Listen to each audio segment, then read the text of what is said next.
¿Qué tal? ¿Cómo están ustedes? Gracias por acompañarnos, gracias por sintonizarnos. Bueno, si usted recuerda, la semana pasada, hace justo 7 días,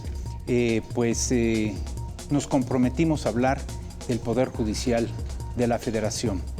Las circunstancias habrían sido totalmente distintas a las vigentes, a las actuales, porque no se había publicado en el Diario Oficial de la Federación, ya se publicó.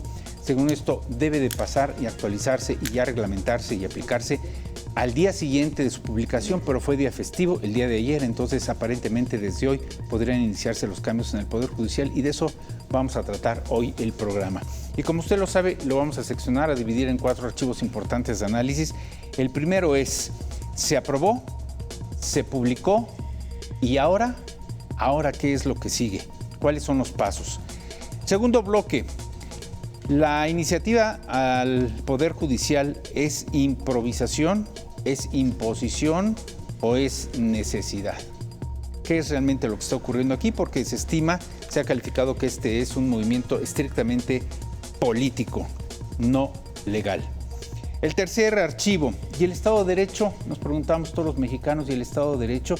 Y este programa se va a poner calientito porque se ha dado a conocer apenas hace unos minutos una carta a puño y letra de Genaro García Luna allá en Brooklyn, en los Estados Unidos, y vamos a analizar un poco el contenido y qué repercusiones puede haber incluso en el Estado de Derecho o en el Poder Judicial. El cuarto bloque es, ¿habrá revocación? Hoy el término que se está empleando, el programa, el proyecto, es revocar esta iniciativa al Poder Judicial, echarla para atrás, y hay argumentos y hay bases para ello. Entonces esos son los 4 incisos y me da mucho gusto tener hoy aquí en el estudio de a fondo a Patricia Aguayo Bernal. Usted la conoce, la ha identificado, ha estado presente en los momentos más importantes que se han generado desde el paro del Poder Judicial. Licenciada Aguayo, gracias por estar con nosotros. Muchas gracias por la invitación. Al contrario, por supuesto, como quedó, cumple y es hombre de palabra y honor. Everardo Moreno, quien fue subprocurador general de la República, ex candidato a la presidencia de este país. Everardo, muchas gracias. Gracias a ustedes por la invitación y poder compartir esta mesa con Patricia. Y además la calentaste la semana pasada bien y bonito. Licenciada Aguayo, se aprobó, se publicó, y ahora, ¿qué pasa con esta iniciativa de reforma al Poder Judicial? Sí. Aun cuando ya se aprobó por las cámaras, tanto de diputados como de senadores, y el presidente hizo uso de su derecho constitucional de la publicación en el Diario Oficial de la Federación, aun cuando ahí tenemos algunos bemoles respecto de la fecha en que lo hizo, que fue un día inhábil. Sin embargo, ¿qué es lo que sigue? Las disposiciones implementadas en esa reforma constitucional por sí mismas no se pueden aplicar ya de inmediato. No se puede. Tienen que legislar, es decir, pasarlas a una ley secundaria, porque en esa ley secundaria se pondrán todas las disposiciones sobre las cuales regirá concretar todos los actos jurídicos para que se lleven a cabo todos estos procesos. Por eso son tan importantes y estamos a la expectativa de la implementación de las leyes secundarias. ¿Esto qué significa, Everardo? ¿Entra, no entra? ¿Cuáles son los cambios? ¿Qué va a pasar con esta reforma? Bueno, como dice la licenciada Patricia, tiene muchas observaciones que hacerse. En principio, miren ustedes, son 414 páginas las que integran el dictamen. Y díganme si no es una burla que haya sido aprobado 414 páginas, cuánto tiempo se llevaron en leerla los diputados, cuánto los senadores, cuánto tiempo las legislaturas locales. Oaxaca, por ejemplo, lo aprobó en 15 minutos. Es realmente un insulto, una grosería. Y preguntabas tú, dentro de los cuestionamientos que quieres hacer, ¿qué es y por qué se hizo? Es un capricho, es una locura más del que es presidente de la República. ¿Intuyes que los legisladores no tienen conocimiento de este documento? Por supuesto que no lo tienen. Necesitarían ser IT Ustedes vieron la película E.T., Sí, claro. en donde E.T. Fon el Fon. extraterrestre llega a una librería y rápidamente lee los libros y se entera. ¿Cómo te vas a enterar en 1 hora, o en 2 horas o en 4 horas de 414 páginas? Esto se llama Fax Track. Esto se llama el llama, vapor esto sobre se las llama rodillas. vulgar, una vulgar burla al pueblo, una burla vulgar, una burla realmente grosera que se le hace y que se falta de respeto a las instituciones. ¿Cómo es que lo hace la mayoría? Bueno, pues porque lo hicieron. razón de qué? Y nada más déjenme ¿Cuál es que el les trueque? lea, déjenme que les lea el artículo 11º transitorio, que es de este dictamen, que es verdaderamente grosero. Para la interpretación y la aplicación de este decreto, los órganos del Estado y toda autoridad jurisdiccional deberán atenerse a su literalidad y no habrá lugar a interpretaciones análogas o extensivas que pretendan inaplicar, suspender, modificar o hacer nugatorios sus términos o su vigencia, ya sea de manera total o parcial. O sea, los señores del constituyente permanente, se le llama constituyente permanente a las 2/3 partes del Congreso y a la mayoría de las legislaturas de los estados, actúan de una forma arbitraria y grosera, diciendo que a este mamotreto no se le puede hacer un solo cambio.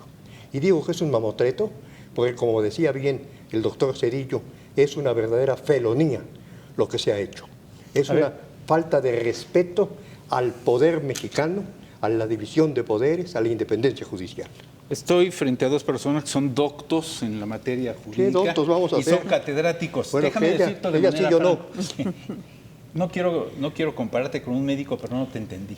A mí cuando me dan una receta médica no entiendo nada. No. Igual aquí, es demasiados términos técnicos. ¿Qué quiere decir? interpretativos. Que esto no quiere se puede decir eso? interpretar, que esto no se puede cambiar. Se tiene que ir bajo la Literalmente, disciplina literal. como dice aquí, para la interpretación y aplicación de este decreto, de estas 414 páginas, los órganos del Estado, sean legislativo, haciendo las leyes reglamentarias, y toda autoridad jurisdiccional, Jueces. sea Suprema Corte de Justicia, sea un amparo, sea una suspensión definitiva, una suspensión provisional, deberán atenerse a su literalidad y no habrá lugar a interpretaciones análogas. O sea, va incluso en contra del artículo 14 constitucional, en donde se habla de la interpretación. De verdad, me da tristeza que esto lo haya aprobado Ricardo Monreal, doctor en Derecho, maestro de la Facultad de Derecho. Me da tristeza que lo haya aprobado y propiciado el líder de los senadores. No me refiero a Noroña, me refiero a Dan Augusto, abogado, notario, que hayan aprobado esto. Porque es están una sirviendo falta, a los intereses del presidente. es a los caprichos del presidente. ¿Este es un capricho? Por supuesto que sí. ¿Una venganza contra No, Norma Piña porque es no la se paró es en la un evento? venganza contra Norma Piña y es la preparación, como dice Zedillo, para cambiarnos de una democracia a una dictadura, a una tiranía. A ver, ahorita- La gente no lo entiende, pero que se den cuenta que esta reforma atenta contra la República, esta reforma atenta contra la división de poderes, atenta contra la división de las jurisdicciones que deben de respetarse. Es realmente preocupante esto.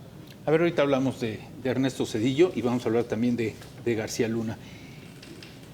Licenciada Aguayo, si bien exhibe estos documentos Everardo Moreno y explica que no hubo tiempo ni de conocerlos, ni de leerlos, ni de aplicarlos, yo he visto que le preguntan a gente del Poder Judicial o gente de a pie en la calle cuál es la diferencia entre jueces, magistrados y ministros y no saben. Entonces, ¿cómo pueden votar esto? Yo creo que esta gran diferencia que les han llegado a preguntar a las personas es justamente porque no saben qué es el Poder Judicial de la Federación. La gente no entiende, o sea, piensan que el Ministerio Público pertenece al Poder Judicial de la Federación, piensan que las fiscalías pertenecen al Poder Judicial de la Federación, lo cual no es así. Desde un policía, mira, hay varios aspectos que engloban toda una gran cadena de justicia en México, integrada por varios eslabones, para que la gente lo entienda.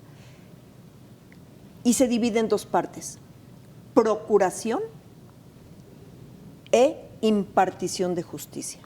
¿Qué es la procuración? Desde el policía que detiene a un delincuente y que lo pone a disposición de un ministerio público, segunda autoridad. Policía, primera autoridad. Ministerio público, segunda autoridad. Y que ese ministerio público lo pone a disposición de un juez, tercera autoridad. Pero siguen siendo todas autoridades del Poder Ejecutivo. Aquí todavía no entra el Poder Judicial, ¿sí? O bien una fiscalía que de oficio o a petición de parte inicia alguna averiguación, pero que tampoco pertenece al Poder Judicial, también pertenece al Poder Ejecutivo. Y esa averiguación la conocerá un juez del mismo Poder Ejecutivo, primera instancia. Todo estamos hablando de procuración de justicia. Entonces, el Poder Judicial, que ya se encargará de la impartición de justicia, comienza con: si alguna irregularidad cometió el policía, el Ministerio Público, el fiscal o el juez de primera instancia, son autoridades a las que puede juzgar la justicia federal, que solamente analiza actos de autoridad, revisa cuál de estas autoridades hizo mal su trabajo para poner un remedio. ¿Mal o bien? ¿Necesariamente tiene que ser mal? Mal. Regularmente siempre se interpone o promueven juicios de amparo en contra del policía, del Ministerio Público, del fiscal o del juez que hizo mal su trabajo. Y entonces la justicia federal revisa esos actos. Bien, esta primera instancia no está prevista allí, en ese documento reforma constitucional. La procuración. La procuración no está prevista allí. ¿No? Se van ¿Quién hizo directamente esto? sobre ¿Quién hizo esto? Morena, Morena el partido es, Morena. Morena es, ¿quién es Morena para ser un cúmulo de asesores, de abogados, de catedráticos? ¿Quién hizo esto, Gerardo? No, pues no sé quién lo haría, pero como dijo Patricia, fue el partido, este es el dictamen que salió de la Cámara de Diputados, que llegó a la Cámara de Senadores y que de ahí se mandó a las legislaturas de los ¿Podría estados. haber sido Monreal, el autor? Podría haber ¿O sido. el asesor o el revisor? Así es. Pero así casi es. te puedo asegurar que uno de los grandes asesores para esto fue Saldívar. Sí. Saldívar. Arturo Saldívar. Ese Claro. hombre que, como dijo Cedillo, no me merece ningún respeto. Exacto. A mí tampoco. Es vergonzosa la actitud de Saldívar. Es la encarnación de la traición. Es más traidor que Yunes. Porque Muchísimo está más.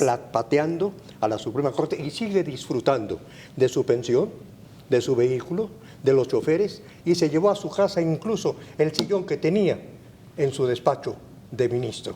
Es realmente grosera la postura de él y yo creo que sueña con algún puesto. Espero que la doctora Sheinbaum no le dé ninguna comisión, No, ya está muy porque cerca de habrá ella. de desprestigiar a su gobierno. Y él se presenta como ministro en retiro cuando es ex empleado, ¿no? No, Él es un ex empleado. pero es correcto el término de ministro en retiro, así se les identifica.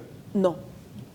Recordemos que él renunció a su puesto. Tienes razón. Ministro en retiro es cuando concluyen su Concluyen encargo su función. y entonces se pueden retirar porque ya concluyeron su gestión. es. Y entonces sí, dignamente se les denomina ministro en retiro.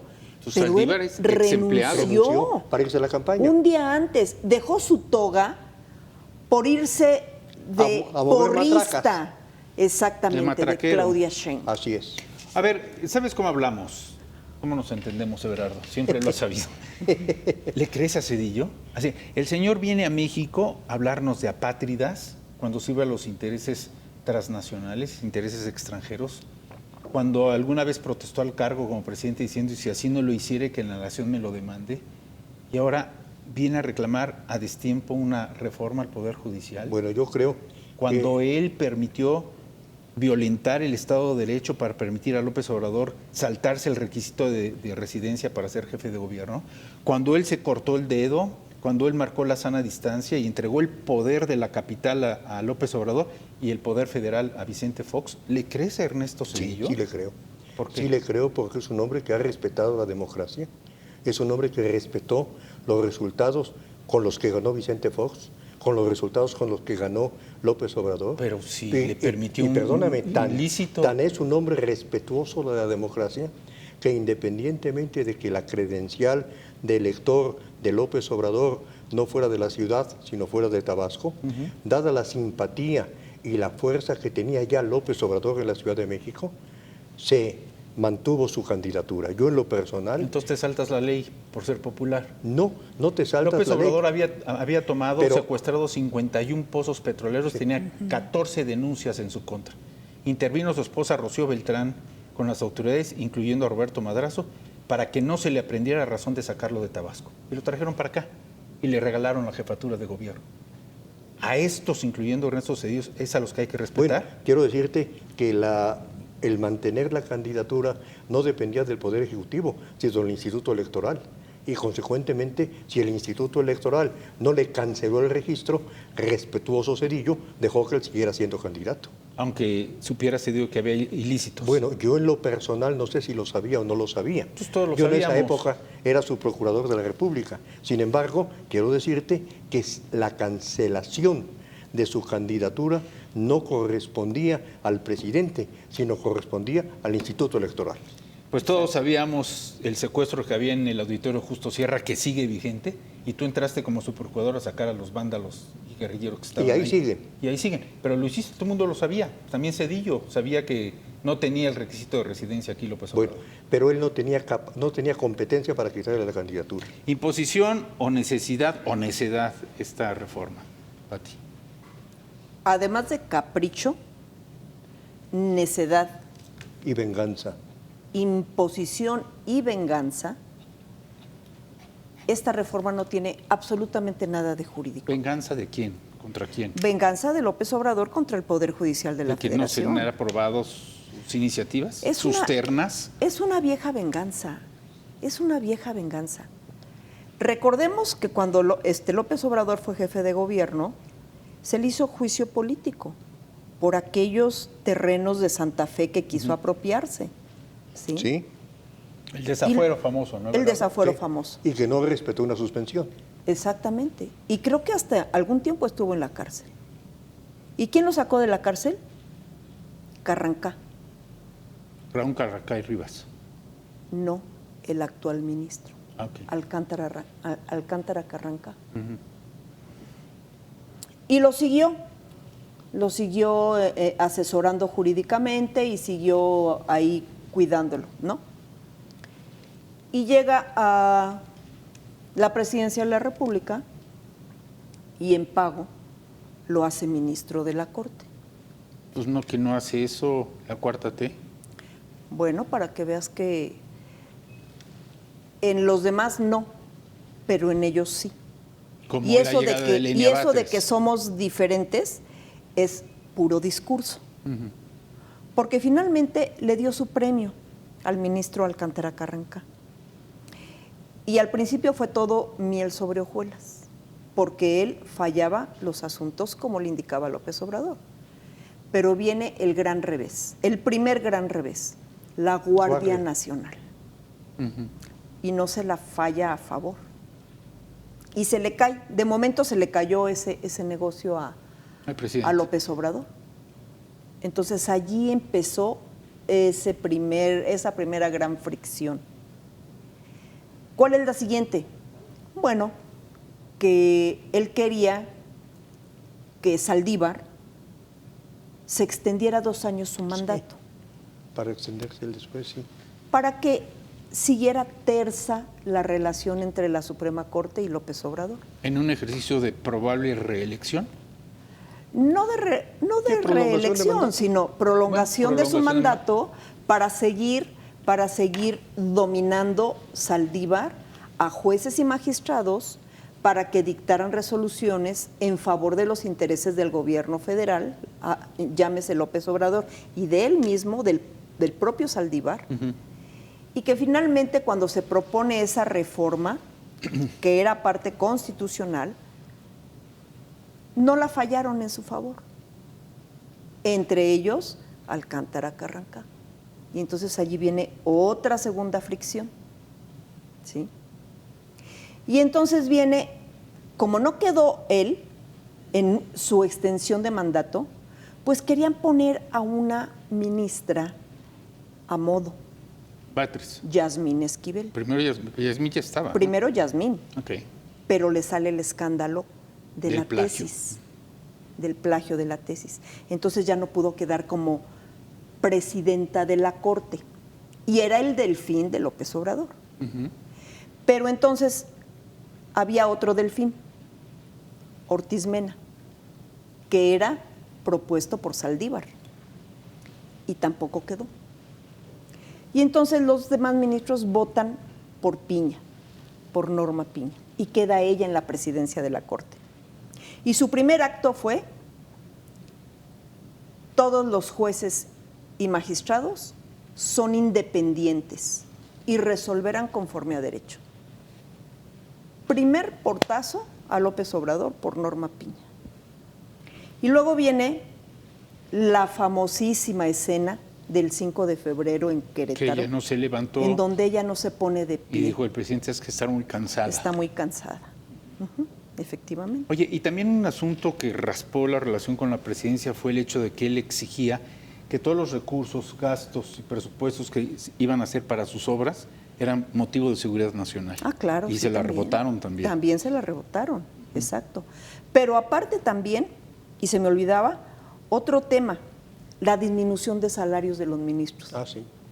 Que fue el primer punto, porque estaba, cuando recién llegó al poder López Obrador, estaba de ministro presidente el ministro Luis María Aguilar, y que le dijo: está bien, cuando usted, señor presidente, me demuestre todos sus gastos, salarios, sus gastos en dinero y en especie, entonces en ese momento nosotros vemos cómo nos ajustamos nuestros salarios.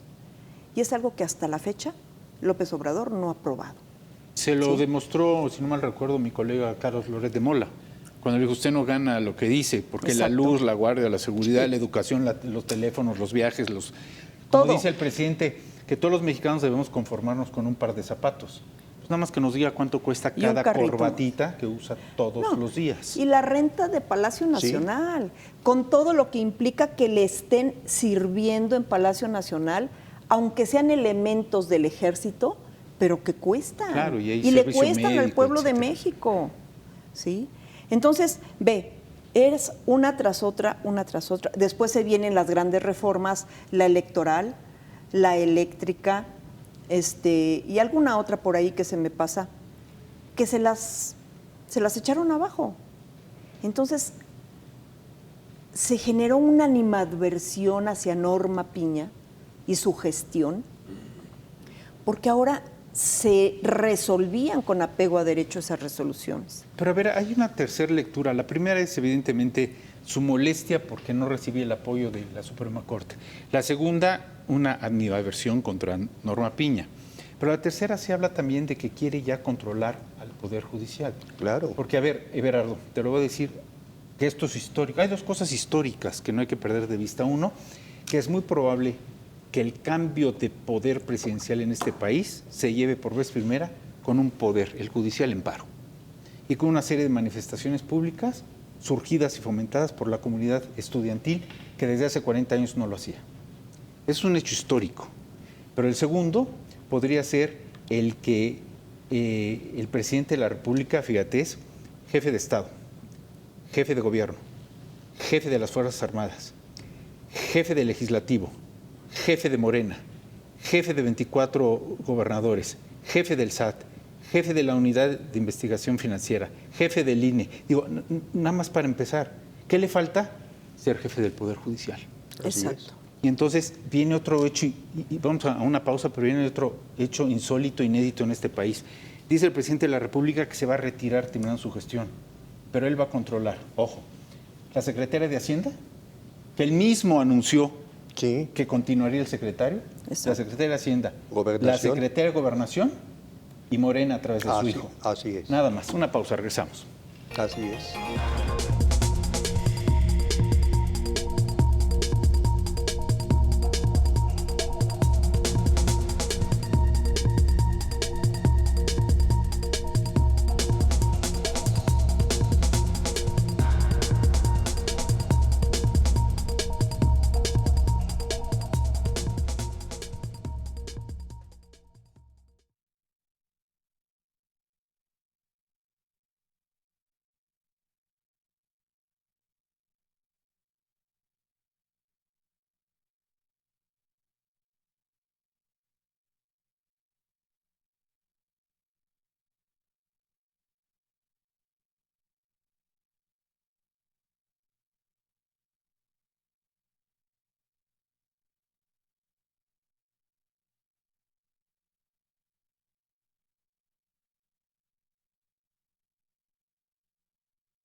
Everardo, sin desprendernos del tema, porque obviamente no nos vamos a desprender del tema, pero nos preguntamos todos los mexicanos, ¿y el Estado de Derecho? El Estado de Derecho cuando, y ahora sí voy a involucrar algunos aspectos, cuando vemos que en menos de 7 días ha habido 32 ejecutados en Culiacán. Bueno, la culpa no es de las Fuerzas Armadas, es de los delincuentes, como dijo el jefe de la tercera región, porque no se han puesto de acuerdo los delincuentes. Oye, pero como un general del ejército te dice, no está en mis manos, que se pongan de acuerdo los malos. Y el presidente les dijo que se porten bien. O sea que sean responsables. La culpa es de los delincuentes. Aquí sí no tiene que ver nada el Estado. Bueno, y nosotros como Estado de Derecho, ¿dónde quedamos? Increíbles. Por supuesto que el Estado de Derecho está roto y las extorsiones y el derecho de piso, todo eso está roto el Estado de Derecho y con esto se acaba de romper porque con esto se atenta contra la división de poderes y como tú decías, el presidente pretende que el Ejecutivo sea también el jefe del Poder Judicial. Desde el momento mismo en que el señor presidente declara no me vengan con el cuento de que la ley es la ley, ¿qué mensaje da a la ciudadanía y al crimen organizado? No, espérame, tiempo. Porque hay que hacer historia. Así como hacíamos biografía de los pozos que tomó, de atentar contra las vías de comunicación federales, del plantón de reforma, de acercar al Senado con el asunto de la reforma energética y demás. Bueno, también hay que considerar y hay que tener en la memoria que cuando era jefe de gobierno hacía sus mañaneras a su estilo. Sí. Y le manejaba la agenda al presidente Fox. Pero acuérdate cuando dijo, le preguntaban cuestiones legales y de resolución administrativa, decía, lo que diga mi dedito. Ah, sí, claro. Era, no me salgan con que la ley es la ley, en otras palabras. Así es. Era lo que diga mi dedito. Yo soy el rayito de esperanza y soy la honestidad valiente. Nos los estaba diciendo desde y al jefe diablo de las gobierno. instituciones. Sí, así es. Que las ha destruido todas. Entonces, ¿por qué pensamos que como presidente iba a ser distinto? O iba a respetar la ley en ese sentido. Acuérdate que como jefe de gobierno, cuando se le obstaculizaba algo, sacaba un bando y lo hacía. Claro. Al iniciar la presidencia de la República, cuando se le obstaculizaba algo, Decreto. por memorandas. Entonces, ¿por qué dudaban ustedes o creían que iba a cambiar? Bueno, habíamos al menos un buen número de ciudadanos conscientes que sabíamos aquella máxima que en un momento dijo Felipe Calderón: López Obrador es un peligro. Lo digo, Fox, es un peligro para México. Es un peligro para México. Sí. Y lo estamos viendo y lo estamos viviendo. Tuvo razón Vicente Fox. Pero claro. ¿A 6 años de distancia? ¿Andy? ¿A 6 años de distancia? Sí. Hoy escuché una declaración de la señora Sheinbaum que va a fusionar varias dependencias, entre ellas la de Segalmex con Liconza y no sé qué, que para acabar con la corrupción. Pues no, la corrupción se acabó hace 6 años, ¿o de qué corrupción está hablando? ¿O quién ha favorecido la corrupción en este sexenio? Porque el presidente dice que no hay y Sheinbaum dice que va a fusionar instancias para que no haya corrupción. Entonces no lo entiendo. Es una trampa más. Recuerda que este gobierno que concluye se quedó sin dinero. Se gastó todo el dinero que había. ¿El gobierno o el país se quedó sin dinero? No. López Obrador se acabó el dinero que había, inclusive en reservas. Canceló más de 125 fideicomisos. Sí. ¿Y dónde está el dinero? ¿En dónde están las cuentas? A ver, dime, ¿dónde está la transparencia? ¿Por qué crees que quiere desaparecer al Instituto? Al INAI. Al INAI. Sí. De Exactamente. acceso a la información. Exactamente. ¿Qué es lo que requiere ahorita? Efectivo. Necesita dinero. Y eso de fusionar es adelgazar gasto público, es decir, quitar funcionarios. ¿Pero tú crees que es para hacer ahorros? Claro que no, es para quedarse con ese dinero. Eso es lo que va a hacer no solamente en Segalmex, justo es lo que va a hacer con los organismos autónomos que tienen, como su nombre lo indica, cierta autonomía, cierto presupuesto autónomo, ajá, claro, y que los va a agregar a alguna Secretaría de Estado, no solo para que dependan de la Secretaría de Estado, sino para quedarse con esos recursos millonarios. ¿Por qué? Porque no tienen dinero, ya se lo acabaron. Vuelvo a lo mismo, Everardo, y el Estado de Derecho, porque hoy espanta leer, enterarnos, ver una carta de García Luna diciendo que el presidente y sus operadores están vinculados al crimen organizado.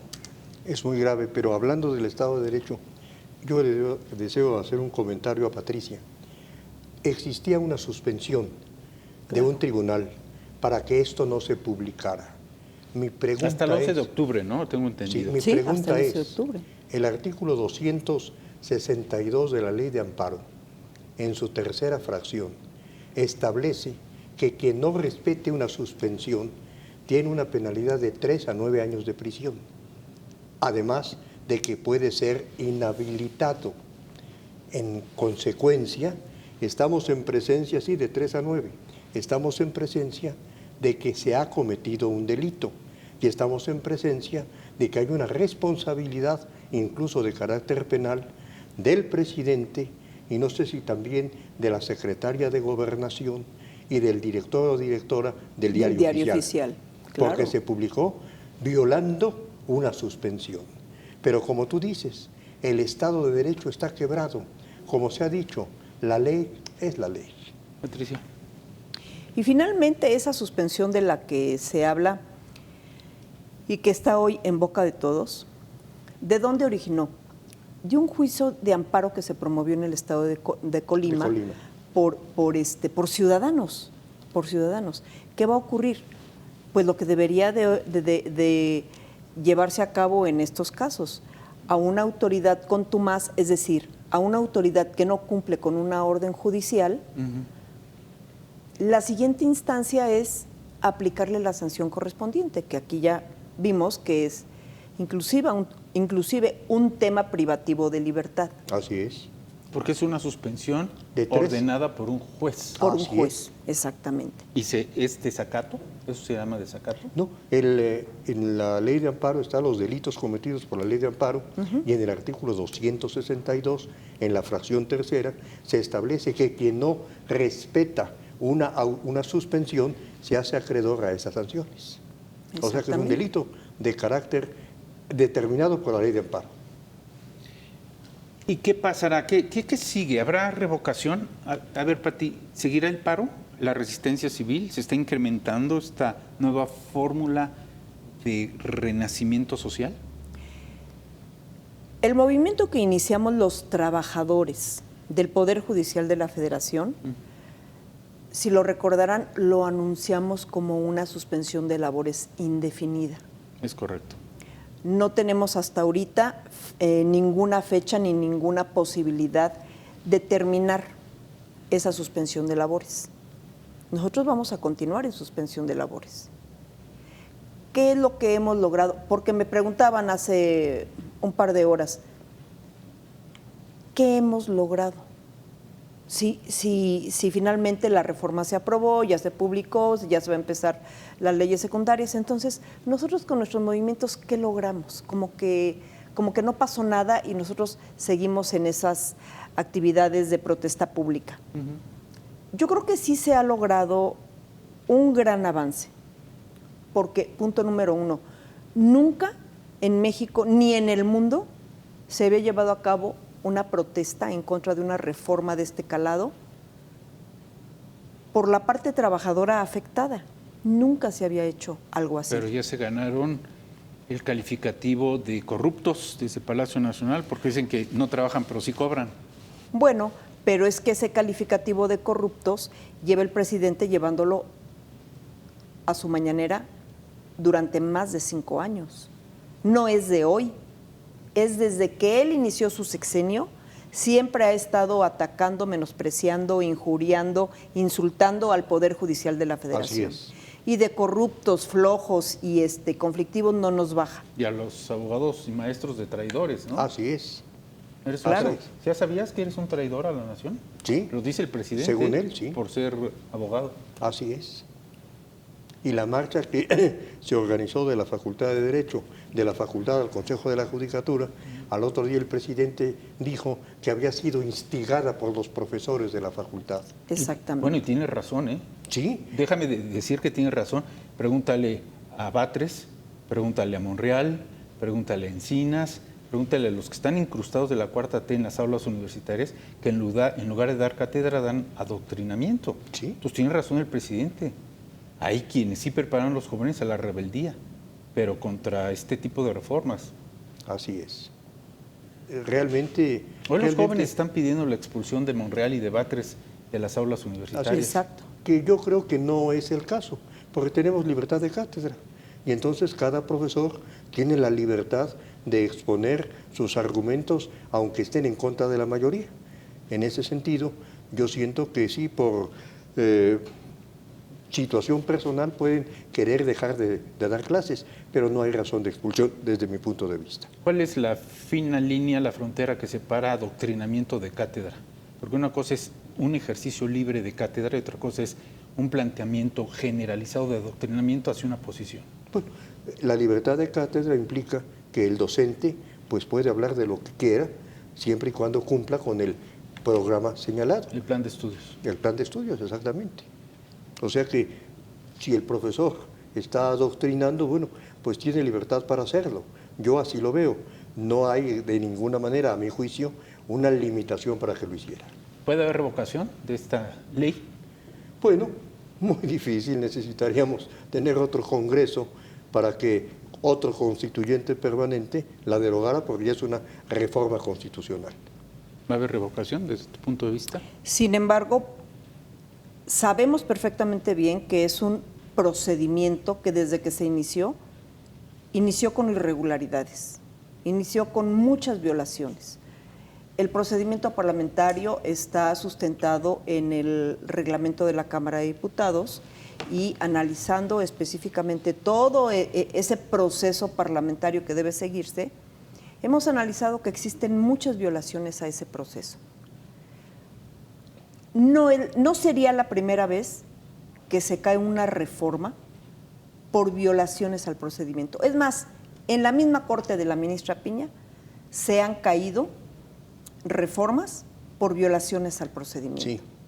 Inclusive, en alguna ocasión que estuvimos aquí mismo con algún abogado litigante que invitaste, él se quejaba de que cómo era posible que la Corte, en lugar de entrar al fondo de los asuntos que se le planteaban, en acciones de inconstitucionalidad, lo sacaba por violaciones al procedimiento.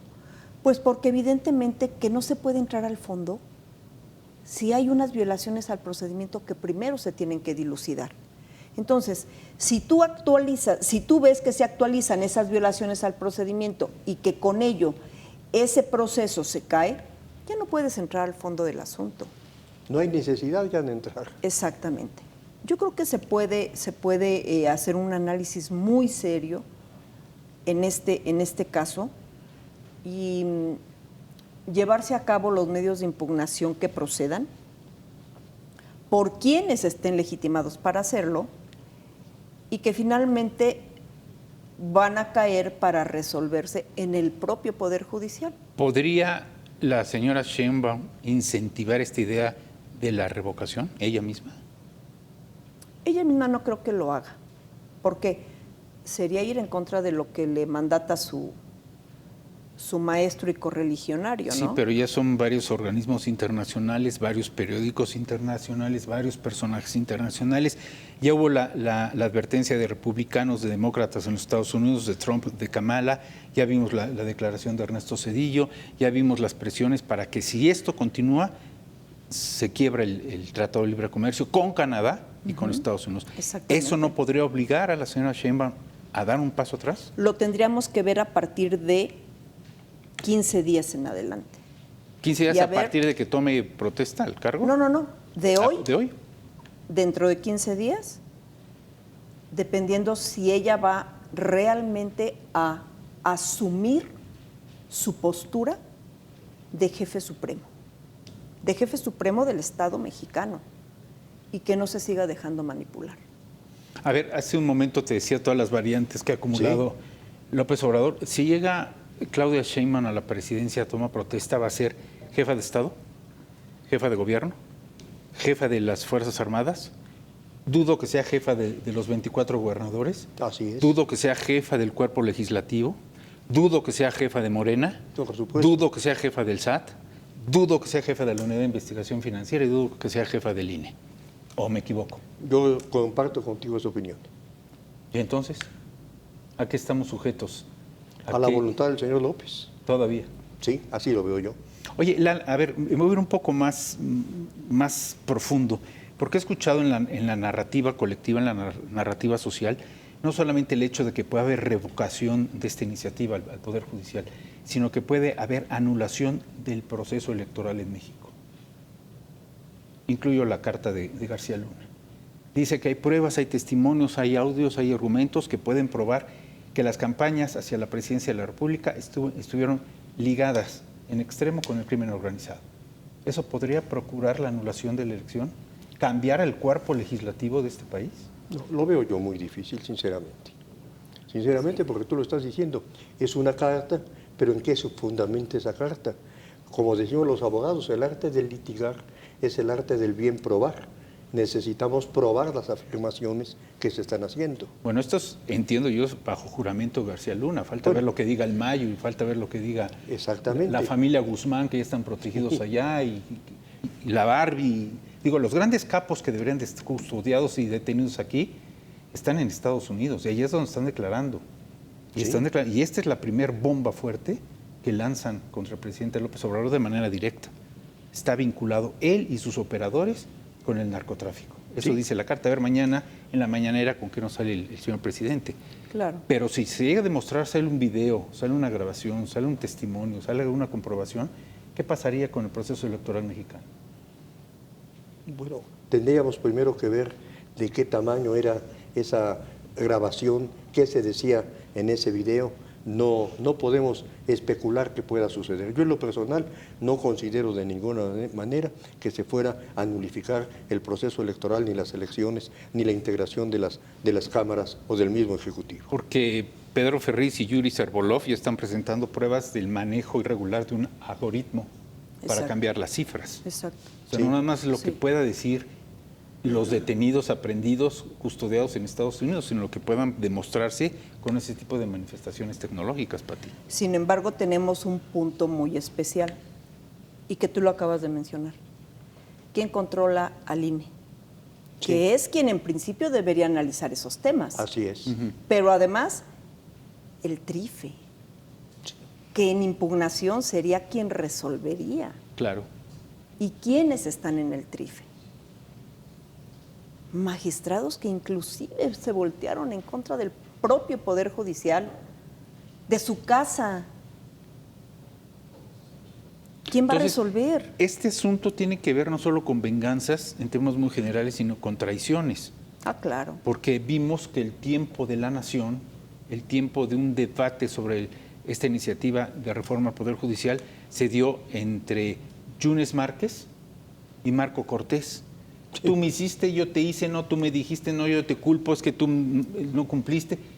Parece una rebatinga de Yunes Linares. Mira, sí. desde Bajos, el momento bajos. en que ponen de titular de un espacio en el Senado a una persona y de suplente a su papá, Sí.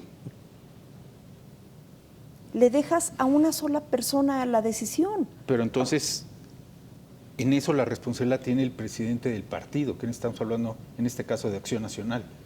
O sea, repartir una curul entre familiares se llama nepotismo, donde lo quieras ver, el orgullo de mi nepotismo. Pero y además, tan grave como el candidato de MC que no tenía suplente y que se fue a esconder a Campeche Sí. sin suplente. fue una trampa, porque además Yunes Márquez atribuyó a una prescripción médica el ausentarse y dejarle el cargo a su papá, Sí. porque estaba mal de las cervicales. Y se alivió en 2 horas. Y en menos de 2 horas gritaba y hablaba y se movía y decías, oye, ¿de veras estaba como para hospitalizarse este señor?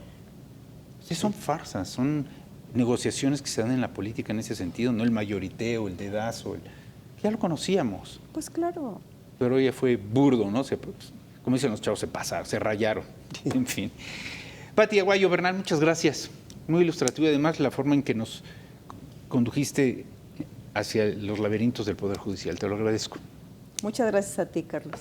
Don Everardo Moreno. Me da mucho gusto. Un placer, como siempre. Haber estado con Patricia, Un gusto contigo y conocerlo, con tu muchas enorme gracias. auditorio. Y cumpliste el compromiso de estar aquí. Así Muy es. bien, muchas gracias. Con mucho gusto. Y gracias a usted que siempre está pendiente de la señal de Mega Noticias. Quédese con nosotros, vienen las noticias, lo más importante que se ha generado en México y el resto del mundo. Y recuerde, tenemos un compromiso. En la próxima nos encontramos otra vez aquí, a fondo.